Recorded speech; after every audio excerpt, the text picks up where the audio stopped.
एक घर में एक बेटी ने जन्म लिया। जन्म होते ही माँ का स्वर्गवास हो गया। बाप ने बेटी को गले से लगा लिया। रिश्तेदारों ने लड़की के जन्म से ही ताने मारने शुरू कर दिए। पैदा होते ही माँ को खा गई मनहूस। फिर बाप ने कुछ नहीं कहा अपनी बेटी को। बेटी का पालन पोषण शुरू किया। खेत में काम करता और बेटी को भी खेत ले जाता, काम भी करता और भाग कर बेटी को भी संभालता। रिश्तेदारों ने बहुत समझाया कि दूसरे विवाह कर लो, पर बाप ने किसी की नहीं सुनी और पूरा ध्यान बेटी की ओर रखा। बेटी बड़ी हुई, स्कूल गई और फिर कॉलेज। हर क्लास में फर्स्ट आई। बाप बहुत खुश होता था, लोग बधाइयाँ देते थे। बेटी अपने बाप के साथ खेत में काम करवाती, फसल अच्छी होने लगी। रिश्तेदार ये सब देखकर चिढ़ गए। जो उसको मनहूस कहते थे वो सब चिढ़ने लग गए। लड़की एक दिन अच्छा पढ़ लिख कर पुलिस में एसपी बन गई। एक दिन किसी मंत्री ने उसको सम्मानित करने का फैसला किया और समागम का बंदोबस्त करने के आदेश दिए। समारोह उनके ही गांव में रखा गया। मंत्री जी ने समारोह कार्यक्रम में लोगों को समझाया कि बेटा बेटी में फ़र्क नहीं करना चाहिए। बेटी भी वो सब कर सकती है जो एक बेटा कर सकता है। भाषण के बाद मंत्री जी ने लड़की को स्टेज पर बुलाया और कुछ कहने को कहा।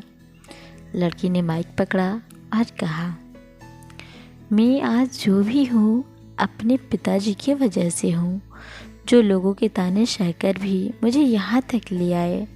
मेरे पालन पोषण के लिए दिन रात एक कर दिया। मैंने माँ नहीं देखी और न ही कभी पिताजी से ये कहा कि माँ कैसी थी, क्योंकि अगर मैं पूछती तो बाप को लगता कि शायद मेरे पालन पोषण में कोई कमी रह गई है। मेरे लिए मेरे पिताजी से बढ़कर कुछ नहीं है। बाप सामने लोगों के में बैठकर आंसू बहा रहे थे। बेटी को भी बोलते बोलते आंखें भर आई। उसने मंत्री से पिता को स्टेज पर बुलाने की अनुमति ली। पिताजी स्टेज पर आए और बेटी को गले लगाकर बोले, रोती क्यों है बेटी? तू तो मेरा शेर पुत्र है। तू ही कमज़ोर पड़ गया तो मेरा क्या होगा? मैंने तुझको सारी उम्र हंसते देखा है। बाप बेटी का प्यार देखकर सबकी आंखें नम हो गई। मंत्री जी ने बेटी के गले में सोने का मेडल डाला। लड़की ने मेडल उतार कर पिताजी के गले में डाल दिया। मंत्री जी ने कहा, ये क्या किया?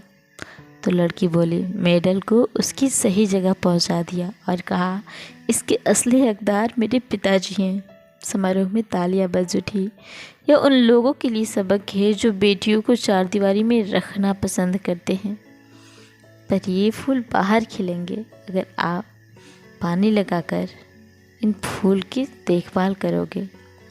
तो फ्रेंड्स, आपको ये कहानी कैसी लगी हमें कमेंट में ज़रूर बताएं। मिलते हैं ऐसे ही किसी दूसरी कहानी में। तब तक के लिए नमस्कार, प्रणाम। अपना ख्याल रखें, अपनों का ख्याल रखें। Bye bye.